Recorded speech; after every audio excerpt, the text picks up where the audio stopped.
Добрый день, уважаемые коллеги. Мы начинаем наш осенний вебинар, который будет посвящен вопросам подготовки и проведения и муниципального, и республиканского этапов Всероссийской предметной олимпиады школьников по ОБЖ. Сегодня на нашем собрании будут присутствовать заведующий кафедрой безопасности жизнедеятельности Ольга Васильевна Рогачевская, кандидат педагогических наук, доцент, которая также является заместителем председателя РМО учителей ОБЖ. И второй наш участник сегодняшнего вебинара – это Распутина Анастасия Александровна, преподаватель основ медицинских знаний, кафедры безопасности жизнедеятельности Сыктывкарского государственного университета. Все участники сегодняшнего вебинара подготавливают и проводят республиканский этап Олимпиады по ОБЖ. Мы всегда очень серьезно относимся к подготовке участников к муниципальному и республиканскому этапу, но начинаются эти этапы со школьной олимпиады, которые уже прошли и проходили эти олимпиады на школьном уровне для 4 возрастных групп. Должны были быть охвачены обучающиеся 5-6 классов, 7-8 классов, 9 класса и 10 и 11 классов. Но на муниципальный этап приглашаются ученики 7-8 класса, 9 и 10-11 классов. В этом году существенных изменений не произошло как в формулировке заданий, так и в содержании заданий практического тура. Нужно сказать, что особенно остановимся на содержании заданий практического тура. Еще раз вам напоминаю, что они носят рекомендательный характер, ибо в каждом муниципальном образовании свои особенности материально-технической базы, свои будут погодно-климатические условия. Нужно обратить внимание на то, что рекомендуется в этом году провести муниципальный этап в 2 дня. Первый день – это теоретический тур будет, а второй день – практический тур.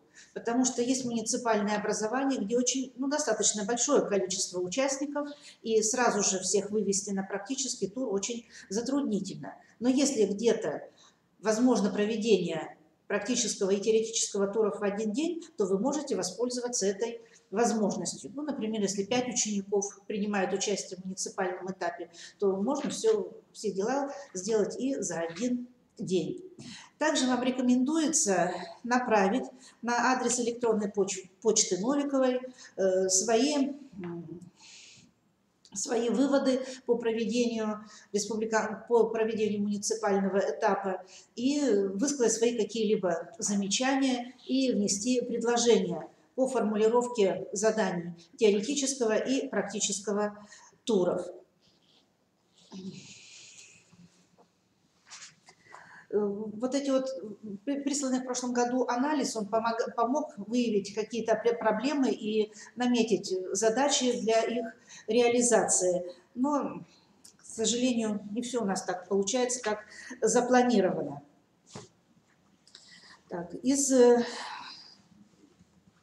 Для проведения муниципального этапа, что еще можно сказать? Например, все участники всех 3 возрастных групп должны набрать по 200 баллов. 100 баллов за теоретическую часть и 100 баллов за практическую. Но учащиеся 7-8 классов не принимают участие в практическом этапе. Поэтому при условии набора, например, если 7-классники, 8-классники набирают 100 баллов, умножаем на 2 и получаем 200 баллов.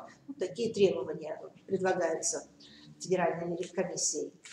Например, 7-классники набрали, например, 80 баллов, умножаем на 2, получается 160 баллов. Интересная особенность, что, например, в зависимости от уровня подготовки, учащиеся 7-8 класса ну, скорее всего, 8 класса, он может выбрать для себя уровень 9 класса, и тогда будет принимать участие и в практическом туре. У нас даже был такой прецедент на республиканском этапе, когда учащийся 9 класса, он выполнял задания для 10 и 11 классов и принимал участие в практических заданиях по основам военной службы. Нужно сказать, что задания по основам военной службы предлагаются только для 10-11 классов.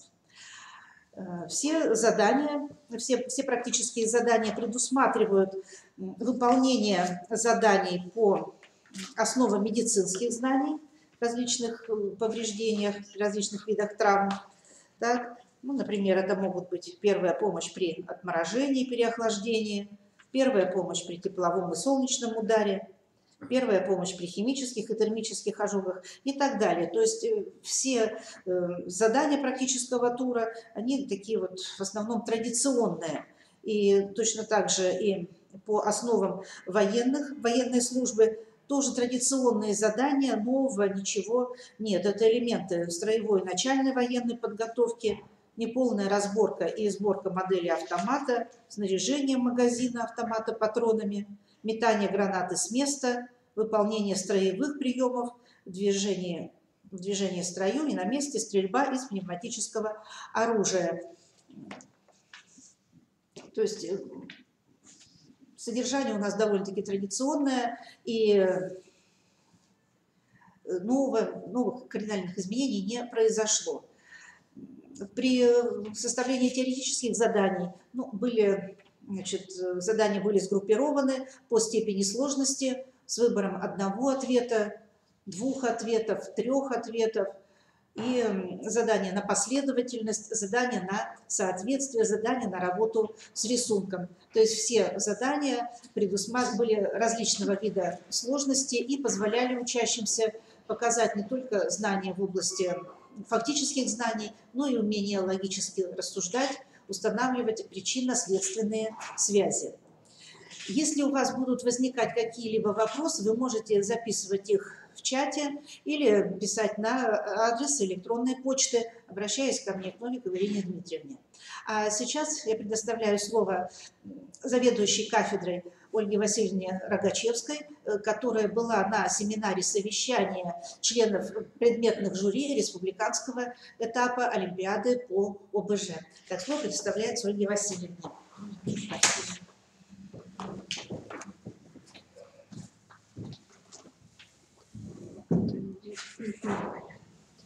Добрый день, коллеги, все, кто присоединился к нашему вебинару. Я попробую очень кратенько рассказать вам о результатах моей поездки на семинар-совещание для председателей и членов жюри регионального этапа Олимпиады. Наше заседание председателей и членов жюри состоялось 27 сентября. В течение суток все это быстро проходило. В первой половине дня были пленарные выступления. К сожалению, что-то существенного из пленарных выступлений сказать я на данный момент не могу. Обустройство было таково, что микрофон выступающих то потухнет, то погаснет, что называется. Поэтому какие-то обрывки фраз мы слышали. Но хочу обратить внимание на доклад представительницы Санкт-Петербурга. Зуева Екатерина Константиновна выступала. Центр Дворца творчества, городской дворец творчества Санкт-Петербурга, которая курирует как раз Олимпиаду по региональному, по Санкт-Петербургу и прилежащим областям.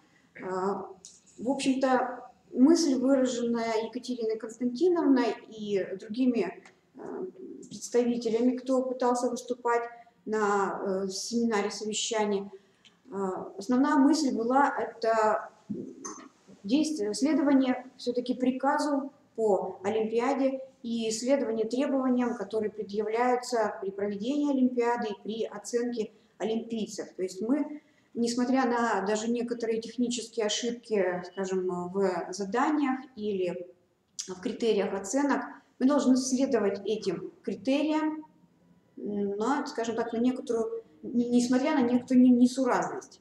в этих критериях. Ну, в частности, будучи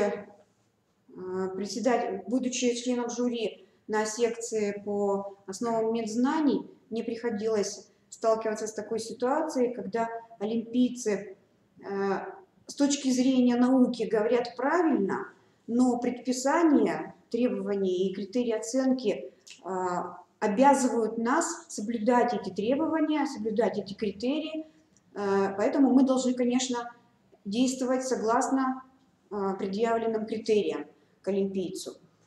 Об этих несостыковках, об этих технических ляпах мы говорили в Российском университете дружбы народов, где мы проходили как раз этот семинар, проходил семинар-совещание. Представители, организаторы Олимпиады обещали, значит, ознакомиться, посмотреть на эти несостыковки. И вообще они очень доброжелательно отнеслись к всяким замечаниям, к всевозможным вопросам, возникающим во время семинара, и дали ряд электронных адресов, куда можно обращаться, вплоть до рядового учителя, который готовит своих обучающихся к Олимпиаде. Эти электронные адреса я оставлю методисту Новиковой Елене Дмитриевне, методисту Коми Республиканского института развития образования. Да, и их разместят на сайте, куда тоже вы можете писать свои замечания. Ну и выступающие, которые были во второй половине дня с докладами тоже по организации Олимпиады по Москве выступал. Это был Антонов Николай Викторович. Он тоже оставил свой адрес, куда просил направлять всевозможные замечания, если какие-то есть предложения по модернизации, организации олимпийского движения или проведения Олимпиад. То есть они не отказываются, не чураются этих вопросов и готовы были помочь, и готовы будут помочь нам и всем, кто готовит детей к этим Олимпиадам. Еще раз было подчеркнуто в докладах, что мы должны следовать букве приказа. Приказ в настоящий момент действующий 1252, приказ об организации проведения Олимпиад школьников. Председатель олимпийского движения сказал, что пока что мы действуем и пока руководствуемся материалами по материально-техническому оборудованию, тем перечнем, который существует в настоящее время, этим перечнем. Поднимался вопрос со стороны участников, что иногда задания приходят в самый неподходящий последний момент, когда на местах учителя и организаторы этой Олимпиады даже не в состоянии организовать материально-техническое обеспечение проведения Олимпиады. На что председатель заявил, что за 3, иногда даже за 5 дней эти материалы все, значит, должны быть переданы организаторам. Вот. Ну, в чем загвоздка, так и в результате мы не выяснили. Но нас заверили, что они, конечно, будут это отслеживать и будут стараться заблаговременно материалы давать для обустройства всех этапов. Вот. Ну, посмотрим, на будущее посмотрим. Были даны ряд рекомендаций, что ли, пожеланий со стороны председателя. Просили правильно писать данные участника, в том числе название организации, потому что, как показывает практика, неправильно написанные фамилии там, с буквами ё, е вызывают, значит, нарушение считается, неправильная аббревиатура образовательного учреждения, это тоже может наложить свой отпечаток и исказить данные, то есть машина не находит потом эти данные у ребенка.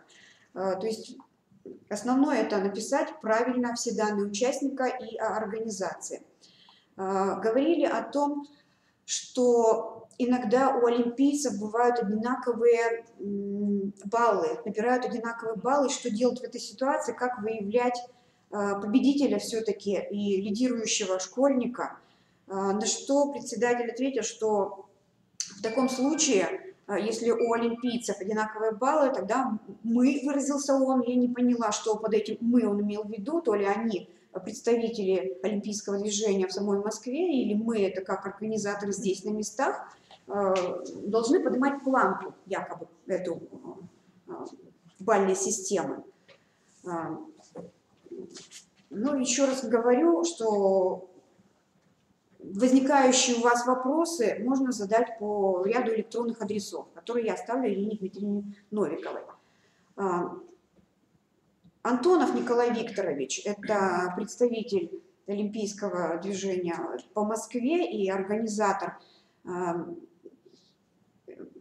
проведения Олимпиады по ОБЖ именно по Москве. Он, конечно, делился своим опытом, передавал свой опыт, который не всегда подходит, скажем так, для регионов, потому что у них проходит Олимпиада в 3 частях Москвы, то есть где-то на периферии и в центральной части. Олимпийцев очень много, проверка олимпийских работ иногда в течение 3 суток проходит. Вот. Но это не совсем как бы тот опыт, который мы можем перенять. У нас это проходит все в течение 1-2 суток, и причем оба тура, и теоретический тур, и практический тур. Но он поделился своими наработками, своим опытом проведения организации Олимпиады, и был очень рад, что мы в таком, да, заинтересованы этим были. Вот. Но это не совсем применимо, еще раз повторюсь, для все-таки регионов. Далее было сказано о таких требованиях к организации Олимпиады. Олимпийцы, то есть учащиеся, ожидание своей очереди ученика не должно превышать 2 часов. То есть, когда он находится на практическом туре, не более 2 часов он имеет право ждать. Доля считается недопустимым. Обязательно проверяется у олимпийца паспорт и должна быть справка о здоровье. Без этой справки допуска к олимпийским состязаниям, к олимпийским проверкам непозволительно. Говорилось, что в Москве при проведении Олимпиады ставятся камеры, видеокамеры, которые наблюдают за олимпийцами, значит, чтобы не искушать их что-то списывать, и чтобы не было этой возможности, и олимпийцы находились в равных условиях. Но это фактически как процедура единого экзамена, государственного экзамена. Понятное дело, что не каждая образовательная организация может себе позволить такие условия, камеру. Ну, как показывает опыт проведения регионального этапа в Сыктывкаре, мы стараемся лишить олимпийцев всевозможных источников связи, то есть чтобы проверить истинные знания олимпийцев.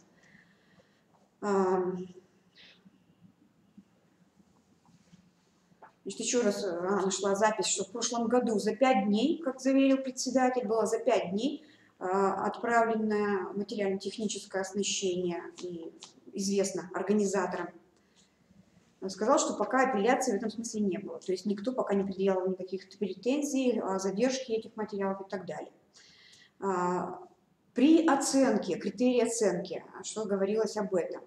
Значит, рекомендовано нам, как организаторам, председателю и членам жюри, при оценке олимпийцев ставить только целые числа, потому что практика показывает, что некоторые ставят 10-е баллы, и были даже случаи, что 100-е баллы ставят олимпийцам. Это нежелательно, непозволительно, нельзя. В общем, да, это целые только баллы, причем если олимпийцы совершают какие-то ошибки, и это за минусом баллов, то отметка тоже минусовая не ставится. Это просто обнуление. То есть дальше нуля мы двигаться не имеем права, когда возникают эти ошибки.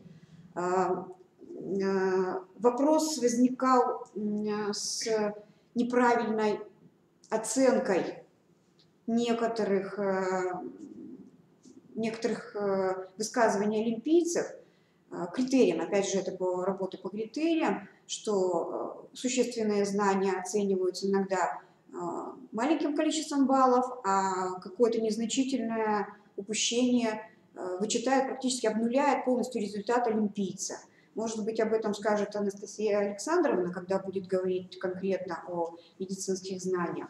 Вот. Но, находясь в качестве члена жюри на основах медицинских знаний, да, меня тоже несколько это задевало, хотя я являюсь членом жюри, а не педагогом, которая готовит и которая болеет за этих детей, за олимпийцев. Но отсутствие маски у пострадавшего или у помощника, Анастасия Александровна, вероятно, скажет, обнуляет практически наполовину знания и ответ олимпийца. Ну, на будущее имейте в виду просто эти сведения. Далее. В ходе проведения Олимпиады иногда какие-то технические ошибки, которые возможно исправить, когда ребенок заявляет, что он просто ошибся, дрогнула рука, что-то не так написал, то эти исправления ребенка должны заверяться подписью с надписью «Исправленному верить». Исправлению верить и заверяется подписью председателя. Я так понимаю, председателя. Наверное, председателя. Нет, или... Ну, вот, господа, к сожалению, не готовы сейчас стопроцентно правильно сказать. Да, это или наблюдатель подписывает, или член жюри. Да, надо будет это выяснить, этот вопрос. Сам преподаватель, наблюдатель, он и является членом жюри. Да. Для того, чтобы, значит, написать, что исправление. Ну, когда бывают такие технические ошибки со стороны ребенка, олимпийца, когда они в голове, что называется, одно, а рука пишет другое. Так. Значит, отрицательного результата, повторяю, не должно быть.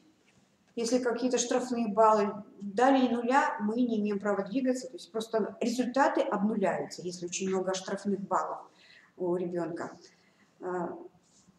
Технические ошибки рекомендовано исправлять в рабочем порядке и подписываться председателю. Для исправления технических ошибок, как было нам рекомендовано, не обязательно подавать апелляцию. Не обязательно подавать апелляцию.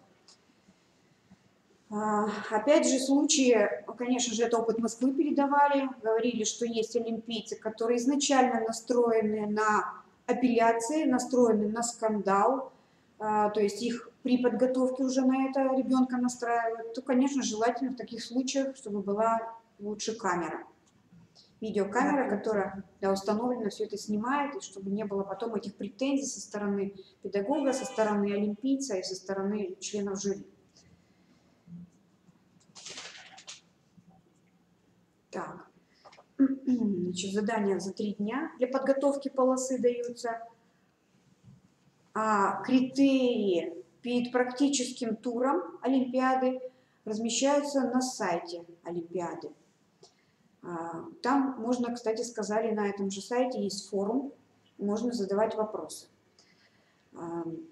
Длительность теоретического тура, как было нам сказано, составляет 4 академических часа, то есть не более 180 минут. Практический тур было рекомендовано назначать с 10 утра.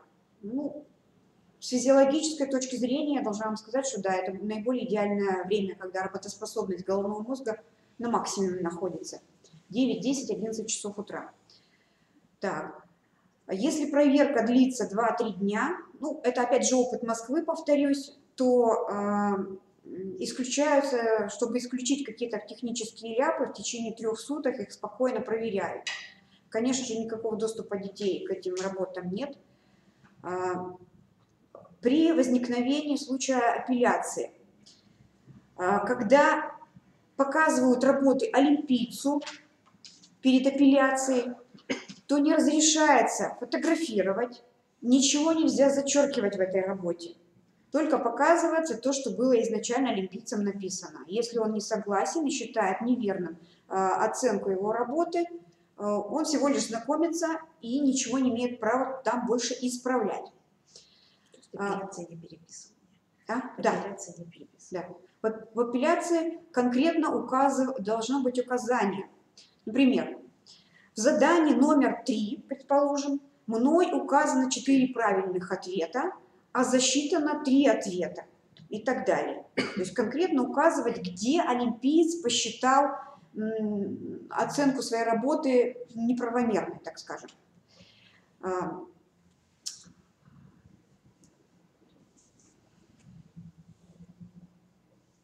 Добавлено задание 2 балла или баллы оставлены в неизменном виде. Так, ну вот электронный адрес еще один, который, опять же, я оставлю Ирине Дмитриевне. куда это замы председателя, куда можно направлять свои вопросы по организации Олимпиады, по олимпийским заданиям и так далее. Сейчас я взгляну еще по бумажкам, что... Не знаю, насколько интересно коллеги, присутствующие на вебинаре. Прозвучали такие цифры, это статистика, что участвуют, проходят Олимпиаду 8,5 миллионов человек. Олимпийские испытания, то есть в сумме дети проходят 18,5 миллионов испытаний. То есть около 19 миллионов испытаний для олимпийца. Я не очень поняла, что имеется в виду именно по основам безопасности жизнедеятельности, или это имеется в виду, когда ребенок участвует на 2 параллельно олимпиадах. Но вот такие цифры прозвучали. Ну и еще раз указывалось на то, что критерии оценивания должны быть четкими, ясными, неразмытыми. И эти критерии оценивания предлагаются нам, членам жюри, уже со стороны организаторов Центральной предметно-методической комиссии. Спасибо за внимание. Если будут какие-то вопросы, я постараюсь на них ответить. Спасибо. Я внесу некоторые еще уточнения, дополню высказывание Ольги Васильевны. Конечно, нас впервые собирали за столько лет, уже 15 лет, считайте, проходит Олимпиада, и впервые Москва собрала нас на семинар совещания. И ряд вопросов были, конечно же, очень важны. Вот Ольга Васильевна забыла сказать, что когда проводится практический тур Олимпиады в крупных городах, то учащиеся и преподаватели, сопровождающие, они уже не контактируют, и так вот построено соревнование, что дети проходят от одного этапа, от одной станции к другой, нигде больше друг с другом не встречаясь. А у нас так все это проходит по-семейному, по-компанейски, собрались на 3-м этаже, мы все тут вышли, тут тебе и сопровождающие, и участники, мы тут все обмениваемся впечатлениями, да, кто какие вопросы задает, и потом уже так все у нас происходит, уже никакого соревнования нет, по сути дела. Все все знают, да, что происходит. Олимпийцы, и вот в этом году мы постараемся как-то вот минимально контакты уменьшить, да, максимально уменьшить степень контактов самих сопровождающих и олимпийцев. Тем более, что планирование нашего института, оно позволяет создать вот такие вот условия, чтобы ученик в одном конце коридора зашел и вышел уже на 2-м этаже, нигде больше ни с кем не встречались. И там пусть он попадет на 2-м этаже в объятия своего педагога. Так, следующее. Вот на это вот мы постараемся сделать, вот как-то откорректировать вот эти вот потоки. Тем более, что допускается 4 часа проведения практического тура. У нас как раз мы начинаем с 10 и заканчиваем очень даже удачно. К 2 часам мы заканчиваем практический тур, и только потом идет подведение итогов. О подведении итогов. Очень важный вопрос. Одинаковое количество баллов. Но так как я уже давно принимаю участие в проверке, да, особенно... Вот теоретический тур смотрим, обращаем внимание на теоретический тур. Если, например, ученик набрал достаточно высокое количество теоретических баллов за практическую часть, где нужно было выбрать один ответ, а у другого ученика, у него набраны баллы, и именно баллы за счет того, что он выполняет задание на объяснение, на правильный выбор нескольких ответов, на соблюдение логической последовательности в действиях. Вот именно этому олимпийцу мы тогда уделяем большее внимание и его выдвигаем как победителя, как призера. Далее, про исправленному верить. Очень хорошее замечание. Ибо мы олимпийцам даем черновую бумагу, ну не просто черновую, даем чистые листы бумаги, у них там стоит штамп Института социальных технологий, на базе которого проходит Олимпиада. И вот именно в этом листочке, в этом черновом листочке ученик может там делать какие угодно записи. Эти записи сдаются, но не рассматриваются, не оцениваются. И вот если уже в процессе переписывания с черновика на официальный бланк, там ученик допускает ошибку, тогда мы будем как раз просить, чтобы он исправил сам своей рукой, своей ручкой вот эту, ну, тот ответ, который он считает неправильным. Так, теперь апелляция. У нас, к счастью, по нашему предмету не было таких вот серьезных столкновений между олимпийцем и членами предметной комиссии. У нас все как-то так было хорошо и гладко. Но возможно всякое. И мы, конечно, будем просить, чтобы уже, если будет апелляция, то обязательно присутствовал человек с видеокамерой, и эта апелляция записывалась бы на видеокамеру. Ибо по другим олимпиадам, я знаю, были такие случаи, когда было очень даже жестко все, и вся эта процедура была записана на видеокамеру. Апелляция не переписывание работы. Просто идет разбор, анализ тогда задания, и уже выносится вердикт. Правильно все-таки это отработа или неправильно. Нужно сказать, что порой возникают трудности в проверке ответов, заданий, требующих развернутого ответа. У детей почерк ужасный. Пишут, не соблюдая ни знаков препинания, ни заглавных букв, ни точек. Пишут сплошным текстом. Хотя вот приучите своих учеников, когда требуется перечисление каких-то либо факторов, последствий, ну хоть бы в столбик бы это перечисляли, а не сплошным текстом. Когда вот все будет так вот упорядочено, тогда и проверять будет легче. Детям будет понятно, о чем идет речь. Так, на что еще обратить внимание? Так, ну, теперь перейдем к следующей части нашего с вами вебинара. Это анализ содержания заданий и их выполнения, который проведет Анастасия Александровна Распутина, кандидат биологических наук, доцент кафедры безопасности жизнедеятельности. И она ознакомит вас с нормативными документами, на которые нужно ссылаться при подготовке этого вопроса. Добрый день, уважаемые коллеги. Значит, 3 вопроса сегодня я должна осветить на вебинаре, но я постараюсь сделать это не очень долго, а более-менее в компактной, сжатой форме, определив основные моменты. Итак, значит, первое, о чем мы с вами должны говорить, это, конечно, та нормативно-правовая база, на которую мы должны ссылаться при подготовке к Олимпиаде по ОБЖ.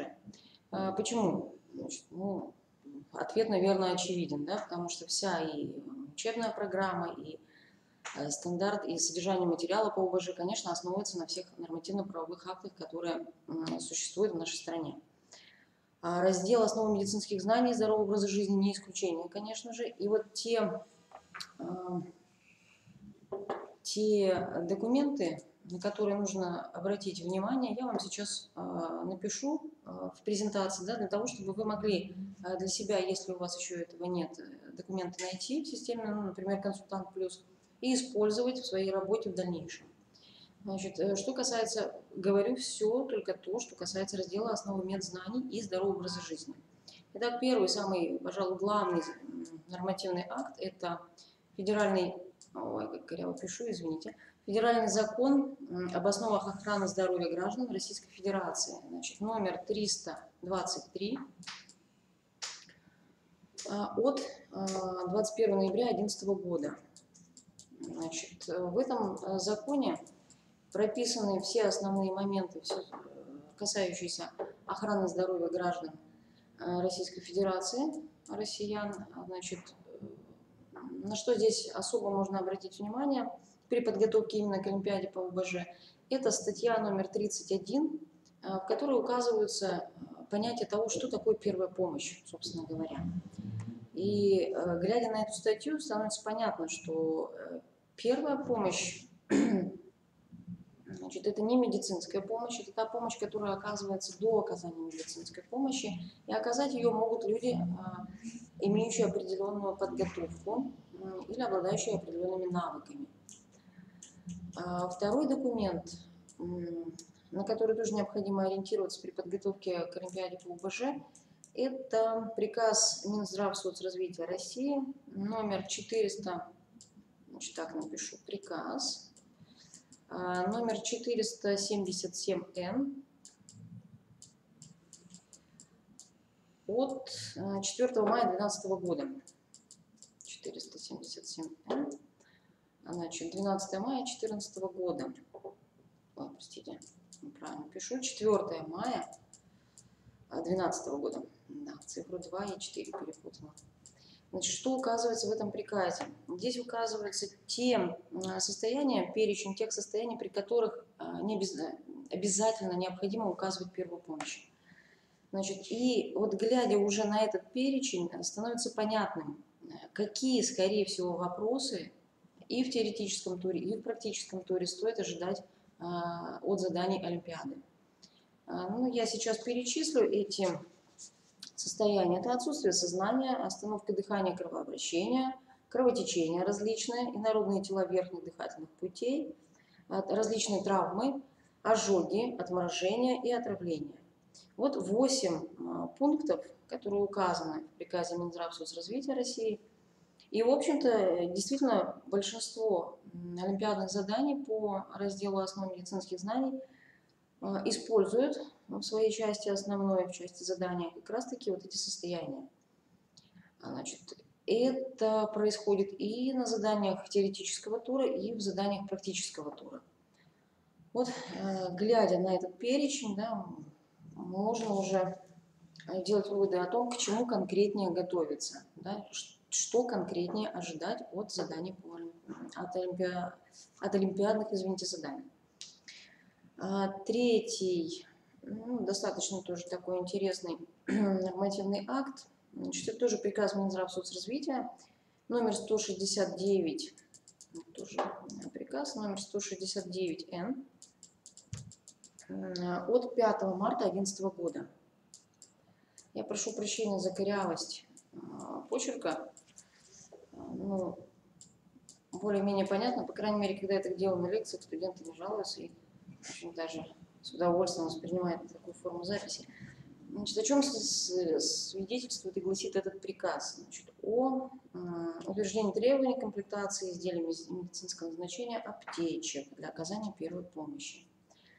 Значит, забегая вперед, сразу скажу, что, да и в принципе вы, наверное, коллеги, все уже знаете, что аптечки на сегодняшний день, аптечки для оказания первой помощи содержат минимум предметов, с помощью которых, конечно, возможно оказать первую помощь, но достаточно проблематично.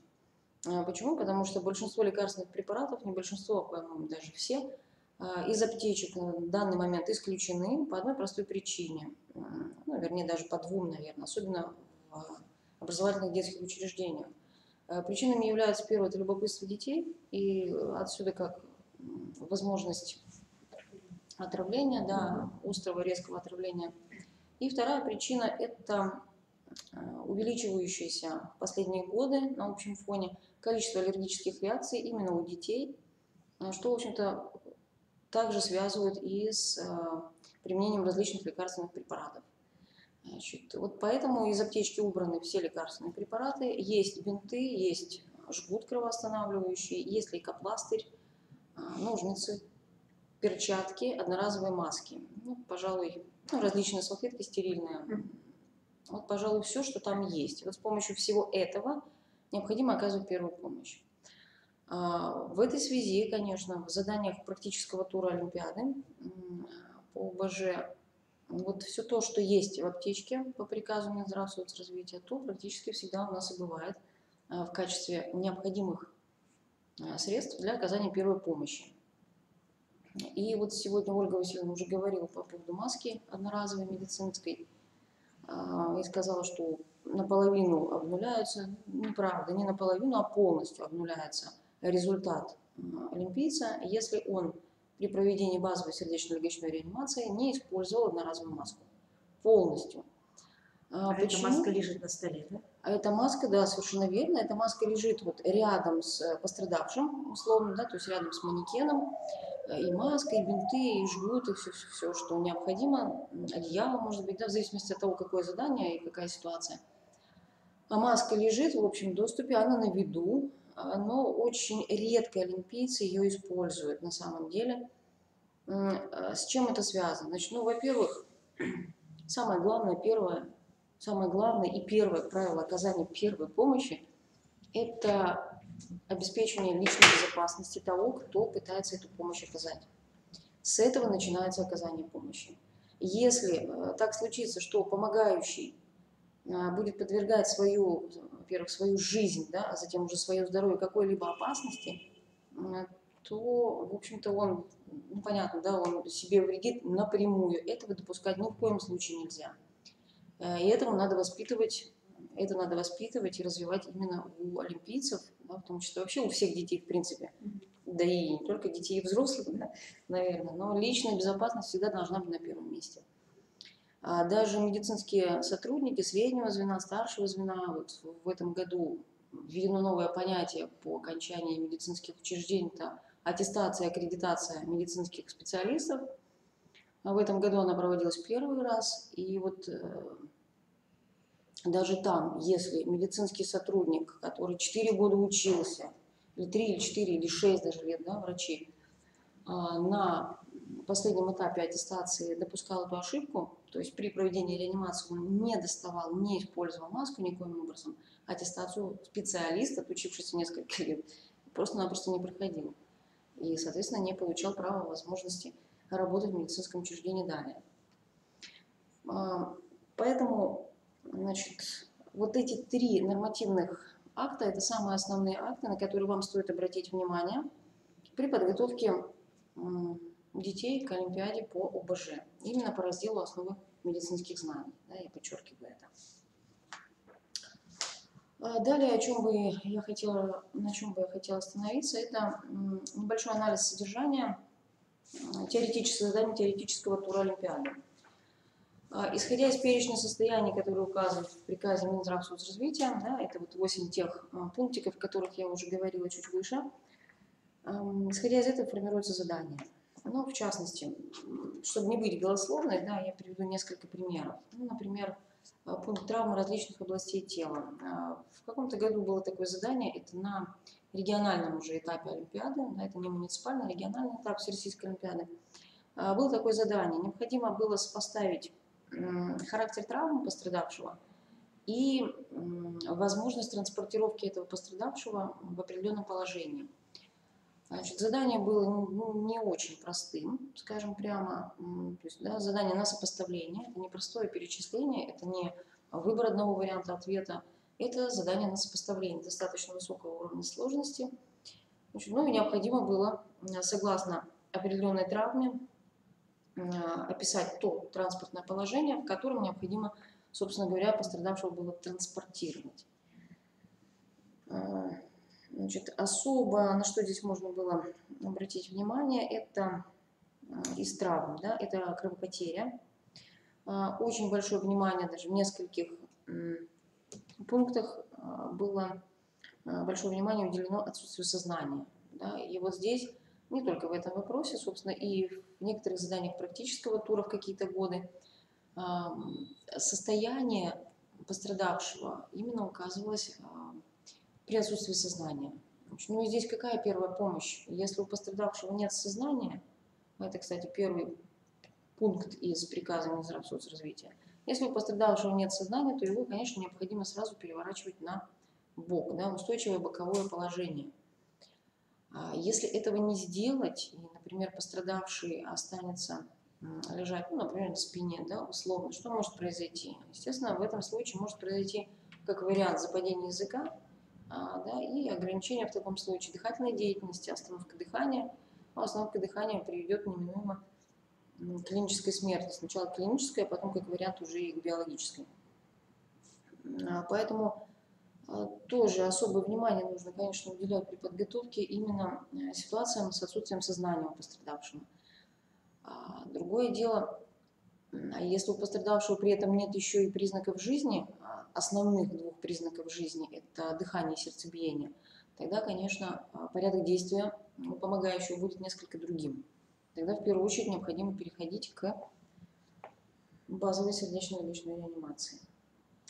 Еще одно из заданий теоретического тура, значит, ну, здесь на отморожение были задания и на ожоги. На что здесь обращать внимание? В первую очередь, конечно, при подготовке необходимо обращать внимание на различные степени ожогов и отморожений, потому что в зависимости от степени будет соответствующая первая помощь. Поэтому детей, олимпийцев, необходимо обучать тому, что, во-первых, существует 4 степени ожогов, да, и 4 степени отморожений, соответственно. Необходимо обучать обязательно критериям распознавания этих степеней, потому что это бывают тоже такие, да, вопросы. И, соответственно, необходимо обучать правилам оказания первой помощи при каждой конкретной степени. Если олимпиец на ожог 3-й степени будет отвечать, напоить прохладным напитком и, например, обработать поверхность ожога антисептиком, то в этом случае он, конечно, допускает грубую ошибку. Почему? Потому что ожоги 3-4 степени ни в коем случае нельзя обрабатывать никакими средствами. И здесь первая помощь будет сводиться к тому, чтобы изолировать поврежденную поверхность кожи с помощью стерильного материала и применить местно холод. Ну а потом уже питье. То есть обрабатывать ни в коем случае, конечно, нельзя. Это одна из ошибок. Если говорить об отморожениях, то иногда в вариантах, предлагаемых на заданиях, используется такой вариант принять ванну с горячей водой или, например, растереть отмороженную область спиртом или просто потереть. Ни в коем случае этого делать нельзя, конечно, это тоже грубейшая ошибка. Почему? Потому что при отморожениях происходит достаточно неприятный процесс в внутренних слоях кожи. Кристаллики льда образуются в каждой клеточке кожной. И, собственно говоря, кристаллики имеют свойство колючести, я так сейчас просто буду выражаться. И если мы начинаем растирать поврежденную отмороженную поверхность, то в этом случае мы механически разрушаем целостность клеток. Но если мы разрушаем целостность клеток, то, соответственно, мы увеличиваем возможность входа различных инфекций в организм, это во-первых, а во-вторых, мы тем самым травмируем и очень сильно травмируем различные слои кожи, в зависимости от степени. Ну а по поводу горячей воды, я думаю, что здесь тоже должно быть все понятно, да, если мы оказываем помощь при отморожениях, мы используем теплую воду. Что значит теплая вода? Это вода примерно 35-37 градусов, не выше. Почему? Потому что должно быть уже известно, что вода температурой 42 градуса по Цельсию уже способна вызвать термический ожог. Да? Поэтому горячей водой ни в коем случае помощь при отморожениях, конечно, не оказывается. В прошлом году на теоретическом туре были задания из раздела инфекционных заболеваний. И вот эти задания вызвали достаточно много сложностей у олимпийцев. Значит, были задания на составление звеньев инфекционного процесса. И нужно было в правильной последовательности, вернее, нужно было их просто-напросто перечислить, вспомнить и перечислить. Но здесь напомню, что у инфекционного процесса существует 3 звена, да, и так же, как и у эпидемического. Это фактор передачи, неправильно начну с главного, да, это возбудитель. То есть для того, чтобы развилось инфекционное заболевание, обязательно должен быть возбудитель этого заболевания. Затем должна быть обязательно передача, да, и в третью очередь восприимчивый либо человек, либо население. Да. Ну, вот, значит, если так случится, вот я сейчас эту схемку изображу здесь тоже. Значит, первый – это возбудитель, второй – это фактор передачи, второе звено. И третье звено – это восприимчивость. Значит, если так случится, что какой-то из этих факторов будет отсутствовать, то инфекционное заболевание не разовьется. Ну, понятно, что если нет возбудителя, то не будет и заболевания. Это понятно. Если есть возбудитель, но при этом нет фактора передачи, например, человек носит маску, да, ту же самую одноразовую медицинскую, то в этом случае заболевание не разовьется. Это в том случае, конечно, если заболевание инфекционное, передающееся воздушно-капельным путем. Ну и опять же, если у человека Значит, есть возбудитель, есть фактор передачи, но при этом человек имеет достаточно высокий уровень иммунитета и никакие заразы, простите, ему не страшны, то в этом случае заболевание тоже не возникнет. Вот эти три звена инфекционного и эпидемического далее процесса необходимо, конечно, тоже знать, и детям необходимо на них обращать внимание. Опять же, из инфекционного раздела было задание о том, чтобы сопоставить периоды развития заболевания. Конкретно инфекционного заболевания тоже были трудности. Значит, почему, мне не очень понятно, потому что вообще 4 имеется стадии заболевания любого инфекционной. Да? Это так называемый инкубационный период, то есть это тот период, когда возбудитель уже попадает в организм, он уже начинает там размножаться, он уже действует в организме, но при этом его можно еще и не знать, что он уже внутри. Да? То есть это тот инкубационный период, это тот заразный период, грубо говоря, который очень-очень хитер, в кавычках, конечно, хитер тем, что заболевание уже есть, а признаков, симптомов еще нет. Да?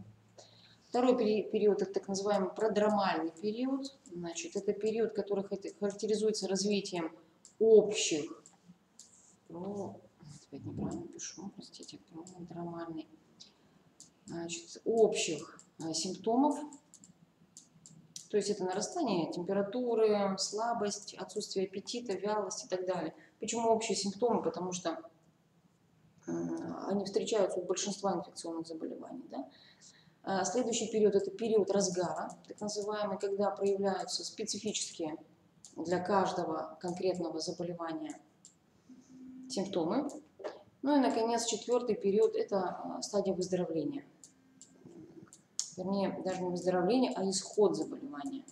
Так будет правильно сказать, потому что исход может быть разным. В самом оптимистичном случае исход – это выздоровление, а в самом пессимистичном – это, конечно, смерть. Но не будем сейчас о грустном. Значит, еще скажу отдельно о теоретическом туре то, что все задания делятся на 2 вида. Значит, в теоретическом туре это задания различной степени сложности на какие-то решения ситуативных задач. И второй блок – это тестовые задания. Вот по поводу оценивания тестовых заданий, да, здесь можно сказать тоже отдельно, потому что есть вопросы, в которых необходимо выбрать один вариант ответа, а есть вопросы, в которых необходимо выбрать несколько вариантов ответа. Так вот, по поводу оценивания, да, вот здесь тоже очень важно, когда на вопрос необходимо выбрать, например, 3 правильных ответа из 5 предлагаемых, и олимпиец выбирает, например, 4 вместо 3, то в этом случае ему за весь вопрос начисляется 0 баллов. Почему? Потому что он превышает тот лимит, да, правильных ответов. А если же из 3 правильных он выберет, например, только 2 и на этом остановится, то мы ему будем начислять баллы, но не 3, исходя из максимального, а 2, да, согласно 2 правильным ответам. Поэтому, значит, здесь может быть такой совет, да, лучше выбирать меньше, но лучше, такой с точки зрения практической направленности. Пожалуй, по теоретическому туру я на этом закончу, потому что очень много уже, наверное, говорю. Говорите, говорит мне Ирина Дмитриевна. Ну, перейдем все-таки к практическому туру. Это достаточно интересный тур, который состоит из нескольких станций. И на каждой станции необходимо олимпийцам выполнить свои задания. Каждый год есть станция, на которой есть задания по оказанию первой помощи, конечно. Например, в прошлом году, значит, здесь были комбинированные станции. Вот чем интересен был, да, прошлый год, пожалуй, это были комбинированные задания, то есть нужно было не только оказать первую помощь, но предварительно оказать вообще помощь пострадавшим, да, вот, например, задание было, преодоление зоны техногенной аварии с оказанием помощи пострадавшему.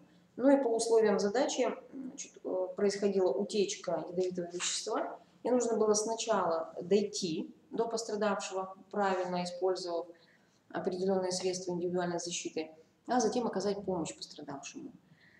Ну и, значит, что здесь еще? Кроме газа, вот в чем еще комбинированность, кроме газа был еще изолированный, вернее, неизолированный электрический провод рядом с пострадавшим, собственно, который, вероятно, и повлек возникновение определенного состояния у пострадавшего.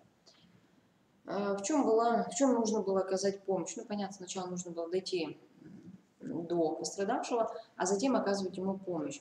Ну и здесь мы уже начинаем думать. Если это поражение, электрическим током, то мы начинаем оказывать первую помощь, исходя из этого состояния. Да? Во-первых, мы проверяем, мы убираем электрический провод, причем убирать его, конечно, необходимо не руками, да, не касаясь, а каким-то изолирующим предметом. Если, ну это в том случае, если провод касается пострадавшего. Да. Если провод лежит рядом, то необходимо было пройти задание оказать помощь таким образом, чтобы этого провода просто-напросто не задеть. Да. То есть ни помогающий, ни пострадавшим должны были задевать этот провод. Если проходило касание электрического провода или одним, или другим, да, то в этом случае результат сразу обнулялся. Что бы дальше или до этого не делал олимпиец, все, он сразу получал 0 баллов за прохождение этой станции. Ну и потому что он убит, либо он убил.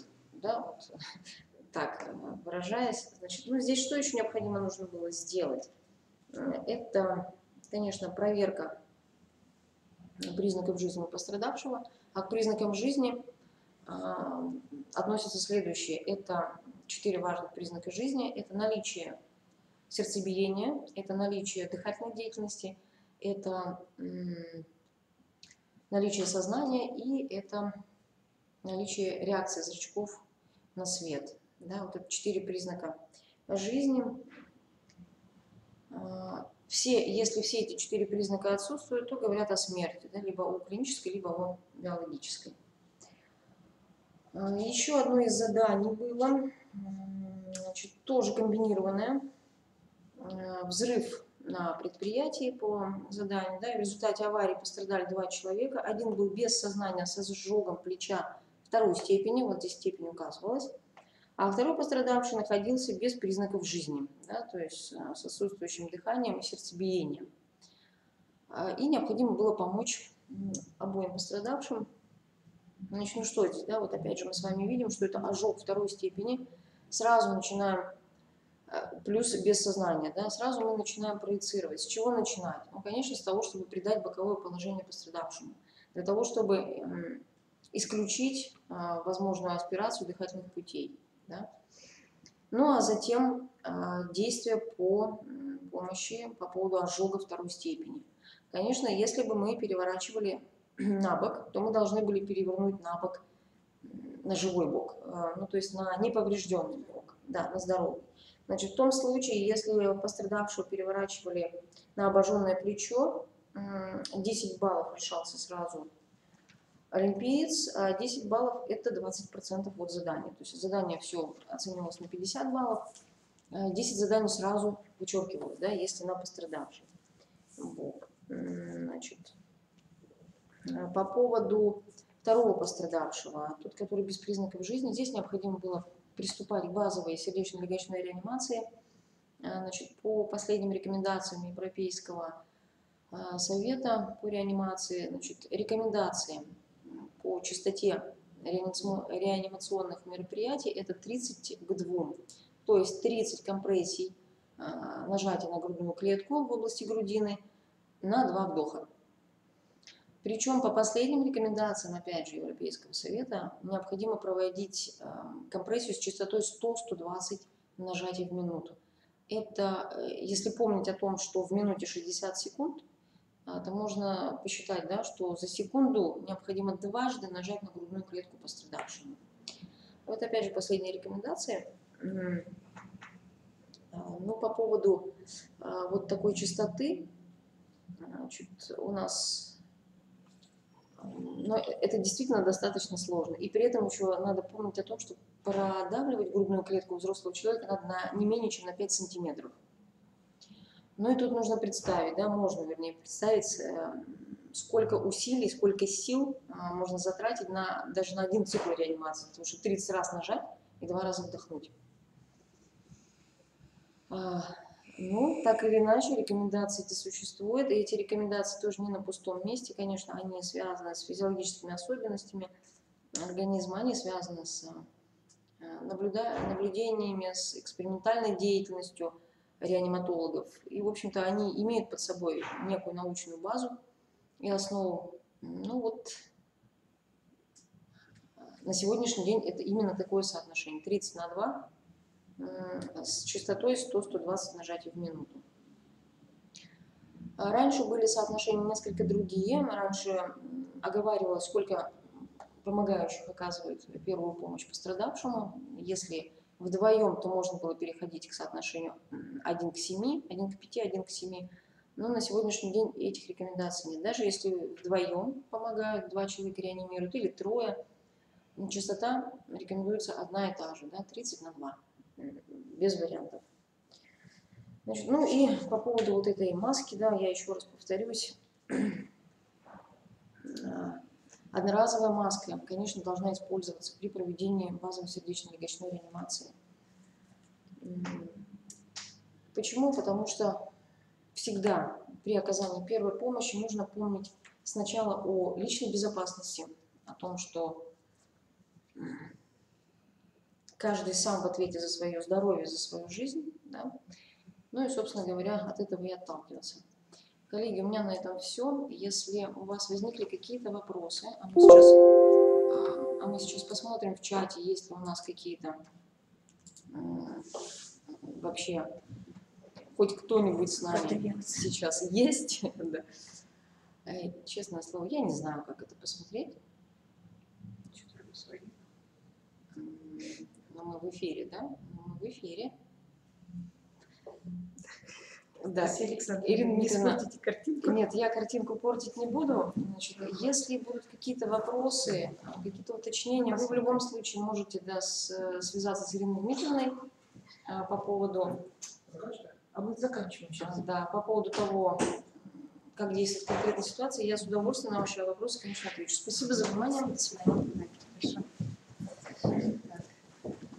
Значит, уважаемые коллеги, заканчивая наш вебинар, я хочу вам сказать, чтобы вы обращали внимание на то, что многие задания по основам безопасности жизнедеятельности носят межпредметный характер, и при формировании необходимых понятий, которые составляют наши знания, пожалуйста, используйте какие-либо наглядные пособия, наглядные средства обучения из смежных предметов. По биологии, не забывайте, есть очень много самого разнообразного дидактического материала. Это муляжи, модели, таблицы, печатные и рельефные. Вот посмотрите, что есть в кабинетах, например, по биологии. И как раз вот ученики будут вспоминать, что же они изучили по биологии, какие анатомофизиологические особенности знают и как эти знания применить при оказании первой медицинской помощи. Из курса географии не забывайте, пожалуйста, брать географические карты, чтобы тоже дети конкретно представляли, а где же находятся те или иные какие-то природные какие-то опасные зоны. Ну и еще одно пожелание по поводу того, что подготовка к Олимпиаде, сама Олимпиада является видом внеурочной работы, и вся подготовка к Олимпиаде, конечно же, это внеурочное время. Да, в процессе изучения только в рамках программы мы к Олимпиаде не подготовим, но это-то у нас есть Олимпиада, чтобы расширять знания учащихся в области безопасности и жизнедеятельности и повышать уровень их культуры. Всего хорошего, буду рада вас видеть в институте и на встрече на Олимпиаде. Всего хорошего, до свидания.